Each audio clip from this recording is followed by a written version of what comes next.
So the water is dropping at Lake Mead, and a lot of you guys are interested in this subject, and I know that for a fact because I've posted a couple videos on it and they've almost gone viral. So we're going to talk about some of that today. Is it time to stop putting chlorine in your pools so that you'll have drinking water just in case? Is it time to sell and run for the hills? I don't know. We're going to talk about it, but a lot of the comments are saying this type of stuff. We're going to go through some of these comments. We are going to look at some of the facts in this video, and we're going to make a decision. I got my son upstairs, Junior. He's on the computer.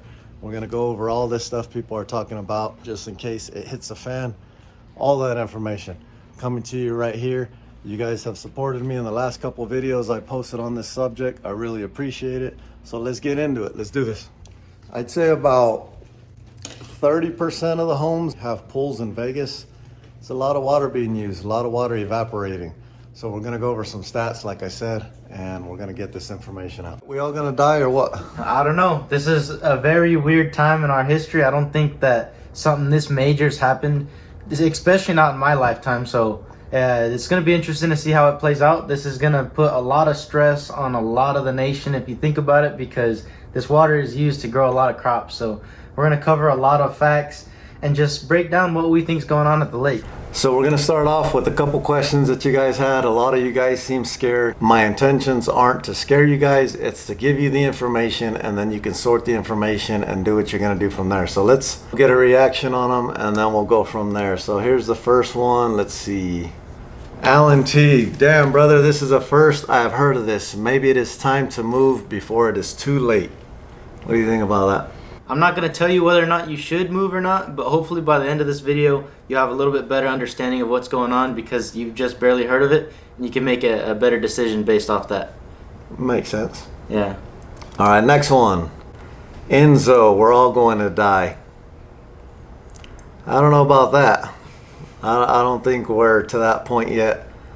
This is a desert. There is a lack of water, but there's a lot of people doing things to fix this situation, believe it or not.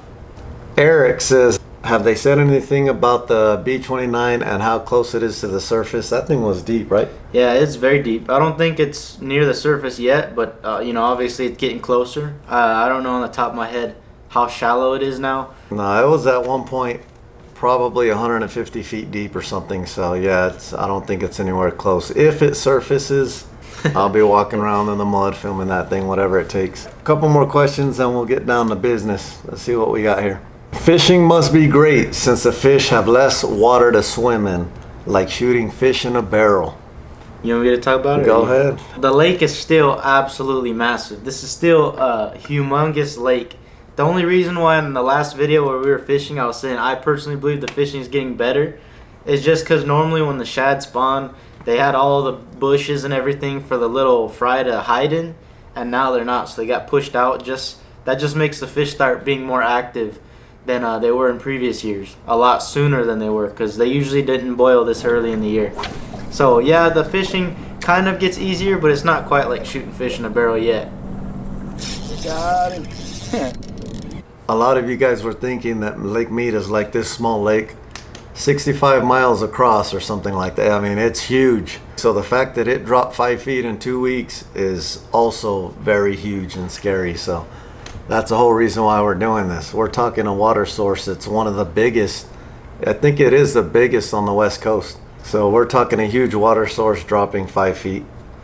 All right, one more question and then we'll get to business. Austin Milby, they need to drain it and restore the canyons. This is the perfect question, or the perfect comment, because I want to show you guys something.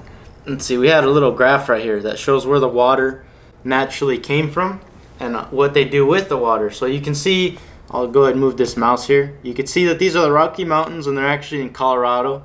Obviously it snows up there. There's big snowpack a lot of times. And when that snowpack melts off in the summer, it'll come down and it goes into Lake Powell. Then it goes down again into Lake Mead. So before they dammed up those two dam sites, it was just the regular Colorado River. And they decided originally to dam it up because it just was a hard river to contain.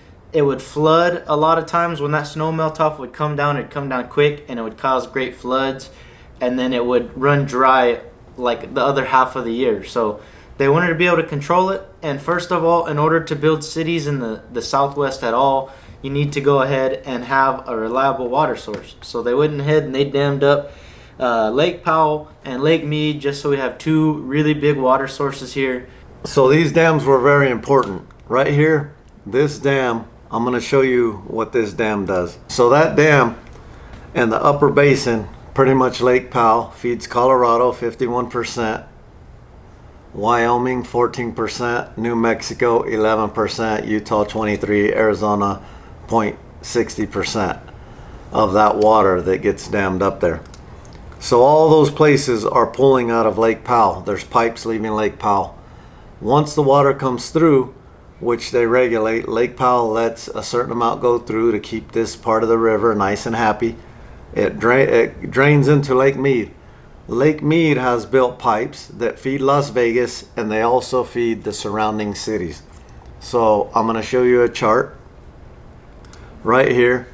Arizona takes 37% of whatever's pumped out of Lake Mead. California 58%. Nevada surprisingly 4%.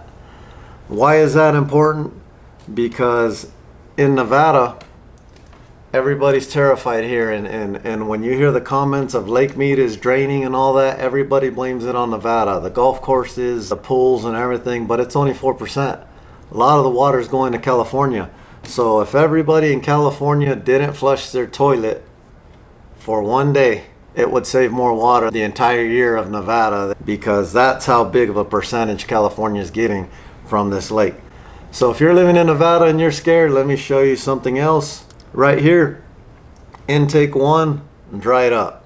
Intake 2, I showed you in our last video, we showed it dropped about 5 feet in the last 2 weeks. About 7 or 8 years ago, Nevada did this project that cost millions of dollars. They built this thing. They went like 3 or 4 miles under the ground in the rock, and they built this last, pretty much a drain. They went to a really deep part of the lake and they built this drain. They used a really big drill bit. This is what the drill bit looked like, just massive, ripping through that rock. Here's what the tunnel looks like, and here's what the top of it looks like. But anyway, they dug this tunnel at the bottom at 860 feet above sea level. It will actually be exposed and will no longer, water won't be able to go in. So right here at 1,000 feet, that's where we're at right now. This one just stopped taking in water. At 860 feet, the third one will stop taking in water. So that's what, we still have 100 and something feet to go, 130, whatever. 140. 140. This one went down 5, yeah. So to get back to that guy's question about they needing it to dry up and just restore the canyons, it's not a realistic thing, to be honest, because if it completely dried up, there'd be a lot of people that would need water, and a lot of cities and houses and pools and everything in the Southwest. So I mean, it would be nice to see maybe for it to go back to how it originally was, but it's just not a realistic thing. If you have a house anywhere close to the Colorado River, if these dams were gone, when this snowmelt hit, it would raise 20 feet, it'd rip your house apart, kill thousands of people, and then it would dry up during the other part of the year. It doesn't make sense, so there goes that. Let's take another question. Time to get the water trucks out and haul it in. The way the diesel prices right now, that's probably not realistic. And the fact that these pipes probably suck in enough water to fill one of those trucks every like 1/10 of a second, every nanosecond probably. These pipes are just sucking water like crazy. The only real solution that I could honestly see to get enough water to like substitute what we're taking in is we'd have to build just another water line from somewhere that never runs dry. I've heard rumors of like the Mississippi River. I've heard rumors of people saying that they can, get stuff from the ocean and put it in, but that's it. That's the only real way that we'd see something different. All right, so Rapture Bound says this drought is looking like biblical judgment. It's no joke. One of the things that we think about a lot of times is that there's been really bad times throughout history. Like if you look back at somebody who had to be born like the 1880s, 90s, They had to live through just a lot of different stuff, multiple wars, World War I, World War II, the Spanish flu, the Great Depression. There was droughts all through the Midwest at that time also. And the only thing that makes this scary right now is the fact that the West Coast produces a lot of food. And a lot of that water is used from the Colorado River. So like in Arizona, a majority of the water they pull out of it is used for crops and a lot of stuff. So California is also suffering a major drought. My grandpa actually is a farmer out there, and they keep having to dig their wells deeper because the water's starting to dry up. So it's causing a lot of crops to die off. And that's the only way that I could see this really being that scary. But that's something that only time will tell. And a little bit towards the end of this video, we'll talk about things you can prepare for. But I think we still have some time, and I don't really see it getting that bad anytime soon. But you just never know, and you can never be over prepared. Yeah, so I have some thoughts on all this stuff. There's a lot of stuff going on. Talks of food shortages. We know there's fuel shortages, water. Just there's a whole lot of things hitting right now. You all know that I'm prior service military. I'm retired, and I've been to places where people are very hungry and people didn't have water. And there's a lot that goes into that stuff. And I'll tell you that no matter what's happening around you, there's always ways to get through things. There's always ways to build and stack your chips and you know, stack your food and water and prepare and everything. But I have to tell you that there's no way to prepare for what the person next to you is going to do. Every time I've been in a bad situation and I see people in these horrible situations, you don't have to worry about the water. You got to worry about the guy that's thirsty, because that is a situation you don't want to be in. People are not very nice when they're lacking something, especially in the United States. I know you all have seen on the Black Friday sales, people are fighting to the death for 50% off a big screen TV. Imagine if their kids are starving at home. What are they going to do for food? I wouldn't stay in the city. I would probably get out of the city. Actually, I know I would get out of the city if anything really hit the fan. When him and I are just talking, a lot of times this is all we talk about. It's good to be prepared, and stuff like this is stuff that needs to be talked about so that you can prepare, because the last thing you want to do is be caught not ready. Seeing the lake go down so fast is pretty scary. Yeah, it is. It's pretty scary. But like I said, Las Vegas brings in billions of dollars, and these billionaires, they thought about the water dropping. That's why they paid for this tunnel to be dug in the deepest portion of the lake. So Las Vegas using 4%. If you ask me, my honest opinion, Vegas will not run out of water. They will cut off other people before we run out of water. And also, those turbines inside the dam that create electricity, I see us losing electricity before water. So there's a whole lot of other things that you would have to worry about before the water disappears. Make sure you have stuff in case power goes out. And I told you guys that I would do something that shows my preparation. 5 people in my family, those big 5-gallon water jugs that they sell at Home Depot, put one of those in each one of your kids' rooms. For each person, just have one of those. That's the worst case scenario stuff. I would put a 5-gallon jug in everybody's closet, and also 5-gallon bucket of rice or beans.